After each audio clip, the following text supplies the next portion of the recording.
बड़ी खबर सोनभद्र से आ रही है, जहां संघ ने विशेष अभियान के तहत पर्यावरण को बचाने का अनोखा प्रयास शुरू किया। महाकुंभ में 10 से ज्यादा थाली और 22 लाख थैला बांटकर लोगों को पर्यावरण के लिए कर रहे जागरूक। काशी प्रांत संयोजक कृष्ण मोहन के नेतृत्व में काशी प्रांत के लोगों को भी किया जा रहा जागरूक। थाली और थैला का अभियान घर घर से लेकर देश के पर्यावरण को बचाने का अभियान है। धरती को हरित बनाने के लिए प्लास्टिक मुक्त अभियान चलाने के लिए थाली और थैला अभियान चलाया जा रहा है।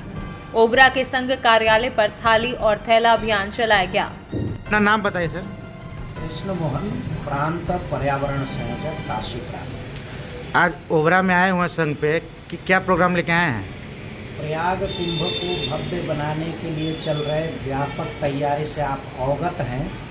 उस कुंभ को हरित कुंभ, स्वच्छ कुंभ बनाने के लिए देश भर के लाखों स्वयंसेवक और नारी शक्ति के द्वारा एक थैला एक थाली अभियान को चलाया जा रहा है। अब तक प्रयाग में 10 लाख थाली और 22 लाख थैले पहुंच चुके हैं।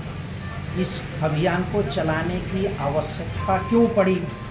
इसलिए पड़ी कि स्वतंत्रता प्राप्ति के बाद हमारे महापुरुषों ने स्वच्छ भारत के स्वप्न को देखा था।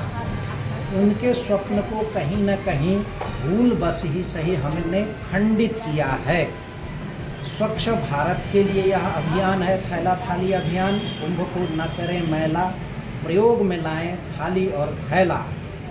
इसकी ये मूल भावना है, उसी को साकार किया गया है। चूँकि कुंभ भारतीय संस्कृति का महापर्व है, भारतीय संस्कृति में वसुधैव कुटुंबकम कहा गया है और उस महाकुंभ में वो दृश्य रूप में दिखता भी है।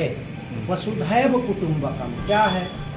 वसुधा माने भूमि, कुटुंब माने परिवार। परिवार तब बचेगा जब भूमि बचेगी। भूमि कैसे बचेगी? जब भूमि में स्वच्छ जल होगा, भूमि में हरियाली होगी, मिट्टी शुद्ध होगी। तो यह अभियान मानवता को बचाने का अभियान है, महापुरुषों के स्वच्छ भारत को साकार करने का अभियान है। हमारे महापुरुषों की इच्छा थी कि इस स्वच्छ भारत के अभियान को जन जन का समर्थन मिले और थाली थैला अभियान, प्रत्येक घर से एक थाली और एक थैला लेकर के पर्यावरण संरक्षण के संदेश को लेकर के हम घर घर गए हैं। अब तक प्रयागराज में 10 लाख थाली और 22 लाख थैला पहुंच चुके हैं। वहां प्लास्टिक रूपी, थर्माकोल रूपी कचरा कम से कम निकले, इस अभियान की मूल आत्मा है।